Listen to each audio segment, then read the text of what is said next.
새로운 6월달을 맞이했습니다. 이 한 달 동안도 하나님과 동행하고 주의 말씀에 순종하며 살아가는 복된 성도들의 삶이 되기를 바랍니다. 지금부터 오늘부터는 말씀, 성경에 대한 주제를 가지고 말씀을 전하고자 합니다. 그래서 오늘 첫 주에 주의 말씀이 힘이 있어, 주의 말씀이 힘이 있다라는 이 구절을 제목으로 삼고 오늘 말씀을 전하고자 합니다. 사도행전 20장 31절에 보면은 바울이 에베소에 가서 전도한 기간이 3년이었다라고 말합니다. 에베소에서의 전도의 기간이 3년인데 오늘 본문은 그 기간 동안 전도하다가 일어났던 사건을 배경으로 하고 있습니다. 오늘 본문 앞부분 19장 8절부터 10절까지 말씀에 보면은 바울이 회당에 들어가서 3개월 동안 담대하게 하나님의 말씀을 강론했다라고 말합니다. 그뿐만 아니라 두란노 서원에서 2년 동안 날마다 강론했다라고 기록하고 있지요. 우리는 여기서 깨닫는 게 있습니다. 바울의 에베소 전도의 전체가 에베소에 머물고 있으면서 전도했던 그 기간 동안 그가 전했던 내용의 핵심이 뭐냐? 하나님의 말씀이었다는 겁니다. 하나님의 말씀을 가르치고 말씀으로 돌아오기를 바울은 외쳤다라는 겁니다. 전도는 이래야 돼요. 말씀 증거는 이래야 돼요. 사람들이 전도하러 나간다라고 말하면서 나가서 사람들을 붙들고 무슨 이야기를 하느냐? 주의 말씀을 전해야 되는데 말씀은 안 전하고 엉뚱한 이야기하는 사람 많습니다. 자식 키우는 이야기, 손자 손녀 이야기, 농사 짓는 이야기, 건강 이야기, 그런 엉뚱한 이야기들만 하다가 전도했다라고 말합니다. 그건 전도가 아닙니다. 오늘 바울을 교훈으로 삼아서 우리가 깨닫는 게 뭡니까? 전도는 하나님의 말씀을 가르치는 거예요. 말씀을 전하는 겁니다. 그것이 올바른 전도라는 것을 오늘 본문이 우리에게 가르쳐주고 있습니다. 설교자도 마찬가지예요. 어떤 설교자는 설교하면서 여기저기에서 예화만 자꾸 이야기합니다. 어디 갔더니 이런 사건이 있었다. 언제 이런 일들이 있었다. 그런 이야기들만 다 자꾸 하다가 설교를 마쳐버리는 사람들 많습니다. 그건 설교가 아니에요. 우리가 총신대학교에 다닐 때에 설교학을 가르쳤던 목사님이 계십니다. 서울의 내수동 교회를 담임하시다가 지금은 은퇴하셨죠. 연세가 많으시니까. 그런데 그분이 우리 설교학을 가르치셨는데 이분의 설교는 주일날 본교회 설교 20분에서 30분이면 끝나요. 설교를 시작하면서부터 끝날 때까지 어느 한마디도 어느 한 구절도 성경 구절에서 빗나가지를 않아요. 성경의 내용만 가지고 전하는 거예요. 그게 설교입니다. 저도 오랫동안 목회하면서 예화를 사용하지 않습니다. 하다가 한번 예화를 사용하고 진짜 우리에게 귀감이 되는 인물이 있으면 한번 소개하고 그러지 말씀을 전해야 되는 설교 시간에 엉뚱한 이야기 가져오면 그것은 설교라고 할 수가 없지요. 바울을 보세요. 에베소에서 전도할 때에 오직 주의 말씀만 가르쳤다. 주의 말씀만 전했다. 자, 보십시다. 바울이 이렇게 복음을 전했을 때 복음을 전한 결과가 오늘 본문에 나옵니다. 엉뚱한 소리 안 하고 주의 말씀, 성경만 가르쳤을 때에 어떤 결과가 나타나느냐. 그 첫째로 오늘 11절 말씀입니다. 자, 11절 봅니다. 하나님이 무엇으로? 바울의 손으로 뭘 행하게 하셨습니까? 놀라운 능력을 행하게 하시더라. 보세요. 하나님의 말씀만 전했더니 놀라운 능력이 나타나더라. 하나님의 말씀만 전했더니 그곳에 놀라운 일들이 일어나더라. 바로 그 말씀입니다. 사람들은 누구나 할 것 없이 능력 받기를 원합니다. 나에게도 놀라운 능력이 임하면 좋겠다라고 생각하지요. 그러나 놀라운 능력은 아무에게나 주어지는 게 아닙니다. 아무나 능력을 받는 게 아닙니다.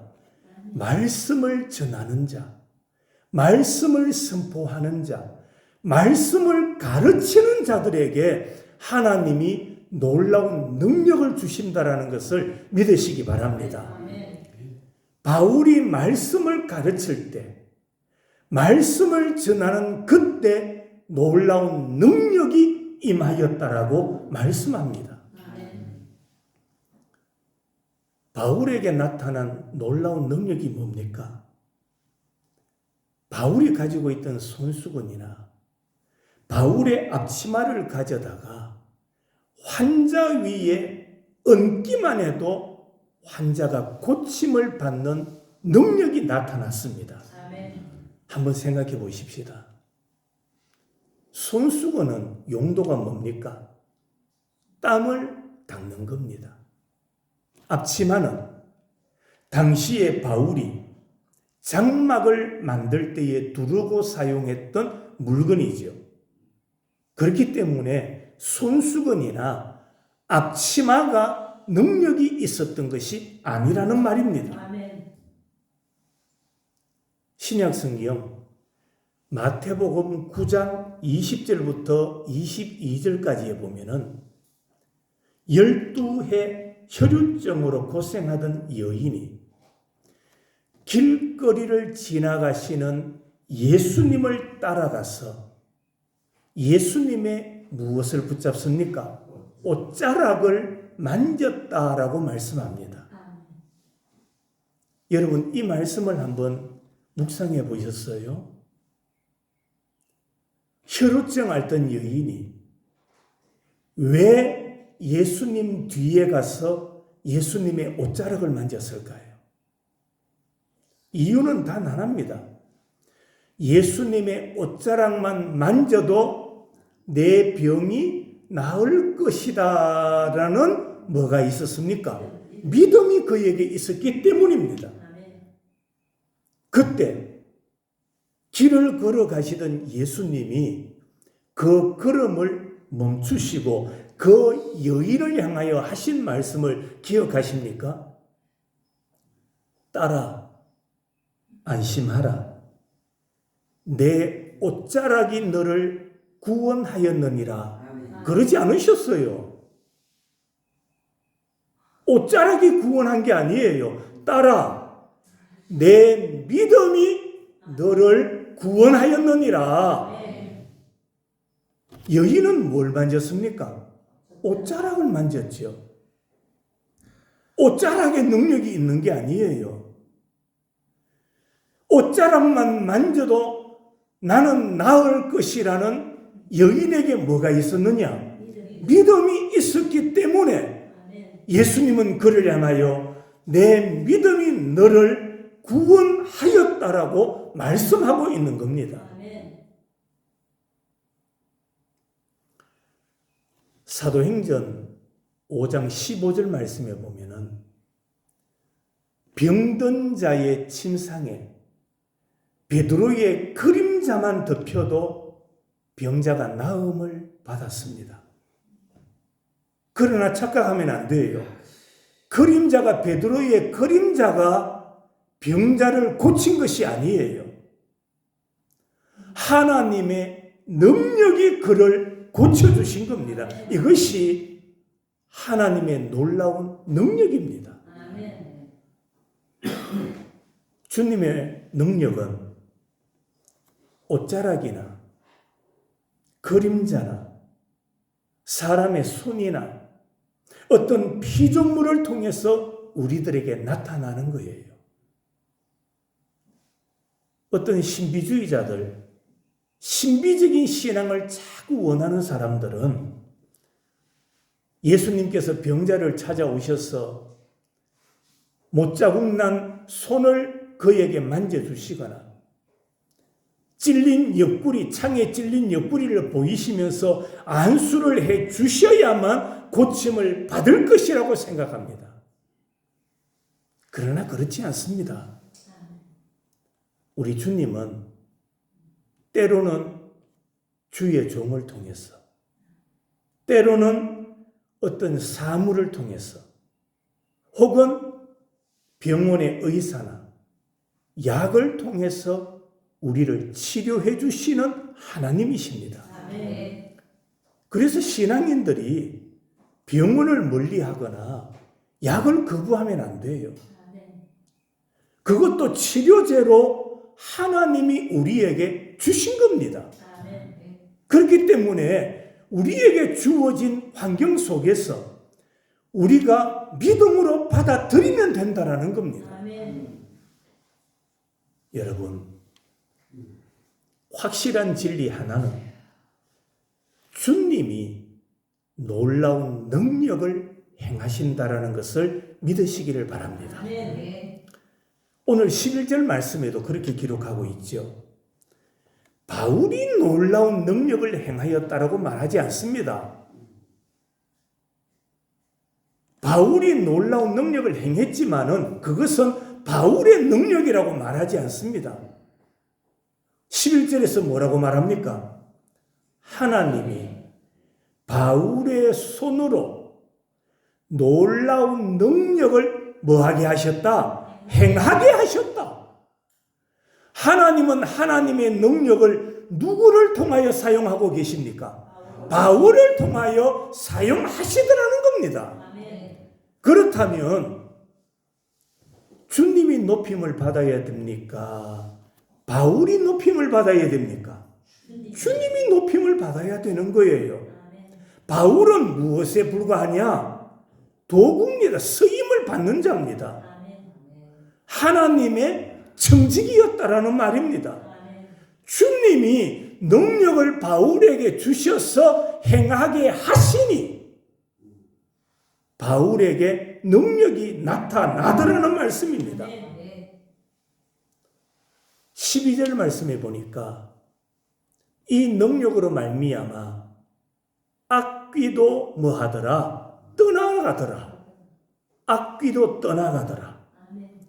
악귀, 악한 귀신이라는 말입니다. 성경에 보면 마귀, 사탄, 귀신에 대한 여러 내용들이 나오죠. 그러나 성경을 아무리 읽어봐도 어느 단 한 곳도 귀신이 하나님의 능력을 이겼다라고 기록한 곳이 있습니까? 없습니까? 없습니다. 아무리 악귀가 힘이 있다 할지라도 하나님의 능력을 대할 수가 없는 거예요. 그래서 성경에 보면 예수님께서 그 사탄 귀신을 향하여 나오라 하니까 귀신이 벌벌 떨면서 사람에게서 나왔다라고 말하고 있습니다. 아멘. 이게 우리 주님의 능력입니다. 아멘. 귀신은 혼자 있을 때는 강한 존재고 사람과 함께 있을 때는 난폭하고 힘있는 존재인 것처럼 행세합니다. 그게 귀신이에요. 하지만 주님의 능력 앞에서는 길을 펴지 못하는 게 마귀입니다. 아멘. 귀신입니다. 악귀입니다. 그래서 오늘 본문에도 하나님께서 바울을 통하여 능력을 행하시니 악귀가 뭐합니까? 떠나가고 나가는 거예요. 주님이 머무시는 곳에 악한 귀신이 함께 머물 수가 없다라는 말입니다. 아멘. 거룩한 분이 계시니 더러운 것은 떠나가더라는 말입니다. 빛이신 예수님이 오시니 어두움이었던 귀신이 떠나가는 거예요. 아멘. 여러분, 오늘 우리에게 주시는 첫 번째 교훈, 놀라운 능력은 하나님께만 있음을 믿으시기 바랍니다. 아멘. 능력은 하나님께만 있습니다. 바울이 에베소에서 말씀을 전하는 곳에 하나님께서 놀라운 능력을 행하게 하시더라. 두 번째 주시는 교훈이 뭐냐? 바울이 말씀을 전할 때 사이비 집단의 정체가 드러나는 거예요. 사이비 집단의 정체가 드러나고 사이비 집단들이 다 무너지는 거예요. 그 내용이 오늘 본문 13절부터 16절까지의 내용입니다. 그 도시에 마술하는 자가 있었습니다. 마술사, 일정한 주문을 외움으로써 귀신의 힘을 빌어 신통한 일을 행하는 사람, 그가 마술사죠. 그런데 우리가 하나 알아야 될 것은 이런 마술사들도 때로는 병을 고치기도 합니다. 이런 마술사들도 때로는 귀신을 내쫓기도 합니다. 그런데 그 마술사들이 바울이 행하는 일들을 가만히 보니까 놀라운 능력이 나타나니까 신기하잖아요. 그래서 자기들도 한번 바울처럼 해보고 싶은 마음이 생겼던 거예요. 그래서 마술사들이 악기 들린 자를 찾아갑니다. 찾아가서 하는 말이 뭐냐? 내가 바울이 전파하는 예수를 의지하여 너희에게 명령한다. 13절에 그렇게 호령하지요. 바울처럼 나도 너희들에게 예수님의 이름으로 명령한다. 그러고 있는 거예요. 그랬더니 마귀가 이렇게 대답합니다. 내가 누구도 알고 예수도 알고 또 바울도 아는데 너는 누구냐? 그게 15절의 내용이에요. 그러면서 16절 말씀해 보니까 이 귀신 마귀들이 마술사들에게 덤벼드는 거예요. 덤벼들어가지고 마술사들을 눌러 이기니 그들이 상하여 도망을 가는데 어떻게 도망갑니까? 벗은 몸으로 도망을 갔다. 망신당했다 이 말입니다. 여러분, 이 마술사들만 그런 줄 아세요? 오늘 우리 주위에도 보면 사이비 종교인들 많습니다. 우리 교단에 보면 교단 마크가 있어요. 그런데 이단들도 우리 교단 마크를 무단으로 사용하고 있어요. 그러니까 겉모습만 보면 진짜 기독교, 장로교, 우리 합동측인지 아니지 잘 몰라요. 그런데 교회 보면 그 당시에 이 팻말이 있어요. 팻말. 총에서 만들어진 팻말이 있는데 그 팻말 아래쪽에 보면은 고유 남바들이 다 있어요. 남바. 그게 총에서 인정하는 교회 번호예요. 그 번호로 확인하면은 이 교회가 합동척, 교단 소속 교회인가 아닌가 확실히 알 수가 있는 거예요. 여러분, 한동안 시끄러웠던 신천지들이 우리 교단 마크를 그대로 사용하고 있습니다. 그러니까 문제가 많은 거예요. 사이비 종교인들이 많은 거예요. 정치인들은 어떻습니까? 그저 내가 정치한다, 내가 의원이다 앞세우지만은 사이비가 많아요. 전부 자기 이속만 채우는 자들이 얼마나 많습니까?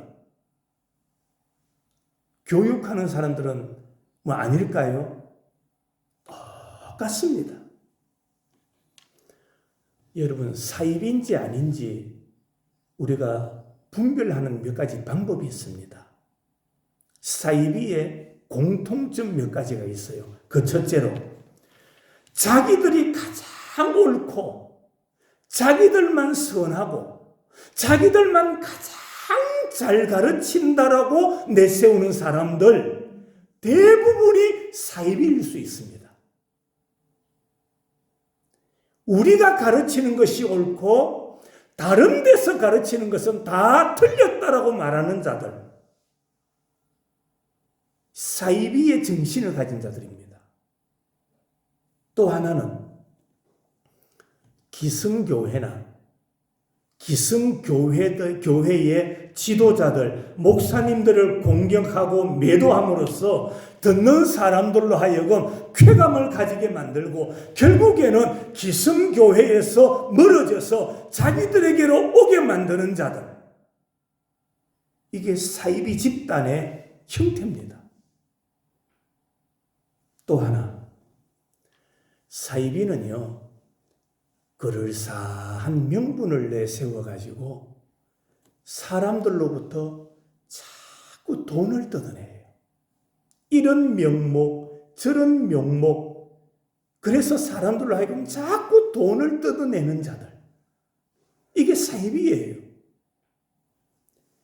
또 하나는, 사이비는 기존 교회의 성경 해석 방법과 달라요. 자기들만 유리하도록 성경을 해석해 가는 거예요. 다른 부분은 해석하라 해도 해석 못해요. 이게 사이비의 특징입니다. 그리고 사이비 집단들을 보면은 대체로 개인적으로 문제가 많은 사람들이에요. 문제가 많고 신학 배경도 올바르지 않아요. 어느 학교를 나왔는지, 어느 신학을 배웠는지 물으면은 어디라 하는데 전혀 알지 못하는, 듣도 보지도 못한 그런 어떤 신학교, 어떤 공동체, 그들에게서 안수를 받아가지고 목회하는 자들도 많아요. 여러분, 기존 목회자가 되기 위해서는 가장 빠른 기간이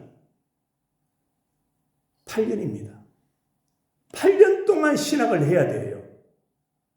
학부 4년 해야 되죠. 신대원 3년 해야 되죠. 7년이죠.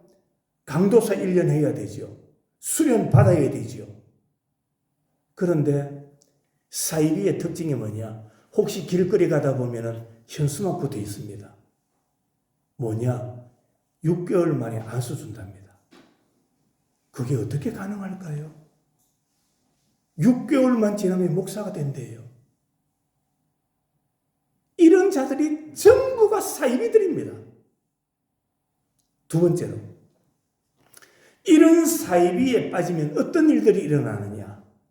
사이비 집단에 빠지면 어떤 문제가 생기느냐? 첫째로는 은혜 받고 섬기던 교회가 시들시들해지는 거예요.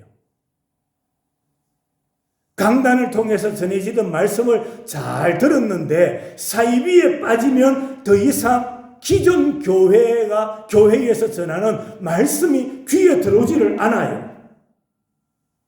점점 교회에서부터 멀어지게 돼요. 두 번째, 교회에서 멀어지니까 영적으로 방황하게 돼요. 여기 갔다, 저기 갔다, 혹은 주일날 교회도 빼먹고 놀러 가버리고 계모임 가버리고 영적으로 방황하게 돼요. 그러다가 어떻게 되느냐? 구렁에 빠지게 되는 거예요.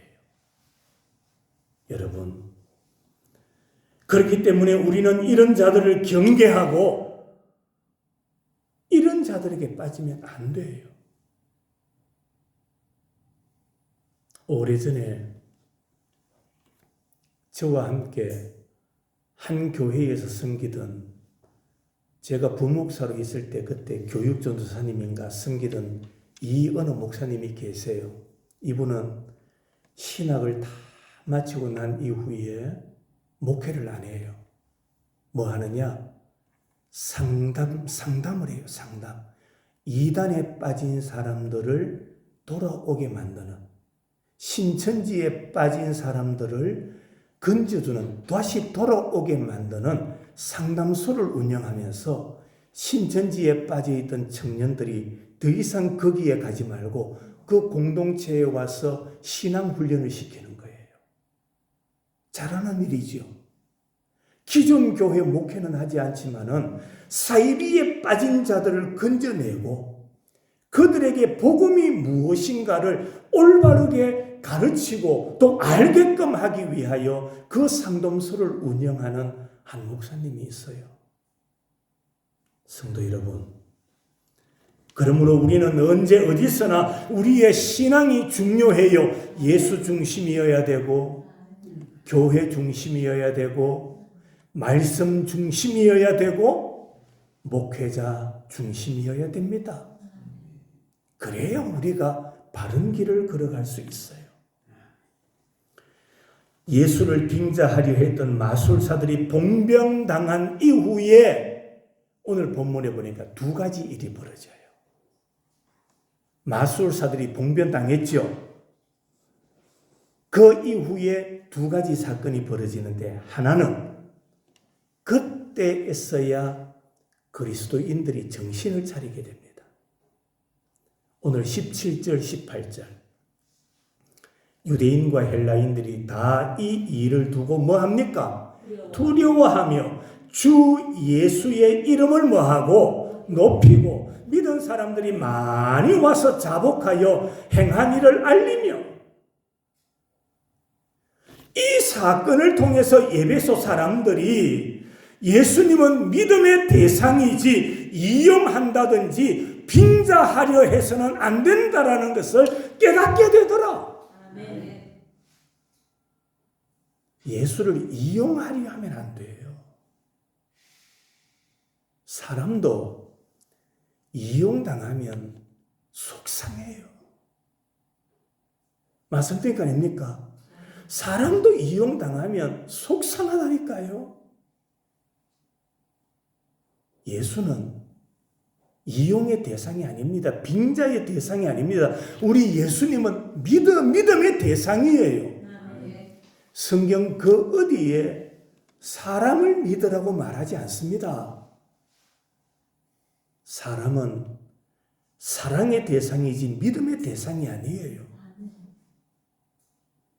그래서 이 마술사의 사건을 통해서 에베소 사람들이 예수님은 믿음의 대상이다, 예수님을 올바로 믿어야 된다, 이것을 깨닫게 된 겁니다. 그리고 또 하나의 사건은 마술할 때 사용했던 책을 모아다가 다 뭐 해버립니까? 불태워버리죠. 불태웠는데 그 책값이 어느 정도 되더라? 5만이나 되더라. 여러분, 우리도 내 신앙, 내 믿음을 방해하는 요소들은 불태워버려야 돼요. 신앙생활을 방해하는 모든 요소들은 불태워야 돼요. 그것이 아무리 크고 아무리 값진 것이었다 할지라도 내 신앙을 방해하는 요소는 다 불태워야 돼요. 오늘 성경에 보니까 마술사들이 사용하던 그 책이 얼마였다고요? 은 5만. 아무리 내가 지금 값지게 소중하게 여기는 것이 있다 할지라도 신앙을 방해하는 것은 다 태워야 된다. 다 버려야 된다. 다 멀리해야 된다. 그걸 우리에게 말씀하고 있어요. 내 신앙을 병들게 하는 모든 요소는 성령의 불로 태워버려야 한다. 이걸 말씀하고 있는 거예요. 말씀 듣고 여전히 우리 신앙을 방해하는 요소를 그대로 내 안에 내 삶에 둬서는 안 돼요. 그러면 말씀이 뿌리를 내리지 못해요. 여러분 농사를 지어서 아시잖아요. 씨앗을 뿌립니다. 씨앗을 뿌리고는 꼭 하는 일이 있어요. 뭐 하죠? 흙으로 덮어줘야 돼요. 안 덮어주면 어떻게 됩니까? 새들이 와서 쪼아 먹어요. 우리 신앙도 마찬가지입니다. 말씀은 들었는데 말씀 듣는 것은 듣는 거고 여전히 내 신앙을 방해하는 요소들을 내 안에 버려도 내 안에 두면 내 안에 그대로 두고 있으면 결국에 말씀이 자리 잡을 곳이 없어서 사탄이 와서 그 말씀의 씨앗을 빼앗아 가버리는 거예요. 그래서 말씀을 받으면 내 안에 신앙을 방해하는 요소들은 뭐 해야 되느냐? 다 불태워야 돼요. 버려야 돼요. 여러분이 음식을 먹으려면 입에 뭔가 다른 것이 채워져 있으면 음식을 먹지 못해요. 맛있는 음식을 먹으려면 내 입에 다른 것은 다 뭐 해야 됩니까? 뱉어야 돼요. 그래야 맛난 음식을 내가 먹을 수가 있어요. 우리가 어떤 모임이나 회식이 있다. 평상시에 잘 못 먹던 맛있는 음식을 먹으려고 한다. 배가 꽉 차 있으면은 아무리 값비싼 음식이라도 먹을 수 있습니까? 없습니까? 없죠. 속을 비워야 돼요. 속을 비워야 맛난 것을 마음껏 먹을 수가 있어요. 신앙을 방해하는 요소들, 이건 다른 사람이 여러분을 향하여 그게 방해되잖아, 그거 버려야 돼 말하기 전에 여러분 스스로가 아는 거예요. 내 신앙에 방해되는 요소가 뭐냐? 여러분이 아는 거예요. 젊은이들은 잠이 신앙을 방해할 수 있어요.